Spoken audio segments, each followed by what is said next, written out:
रामचन्द्राय जनकराजजामनोहराय मामकाभीष्टदाय महितमङ्गलम् रामचन्द्राय जनकराजजामनोहराय मामकाभीष्टदाय महितमङ्गलम् कौसलेशाय मन्दहासदासपोषणाय वासवादिनित्यसत्वराय मङ्गलम्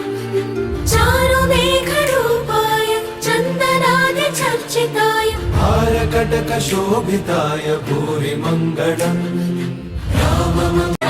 ललितरत्नकुण्डलाय तुलसीवनमालिकाय जलजसदृशदेहाय चारुमङ्गलम्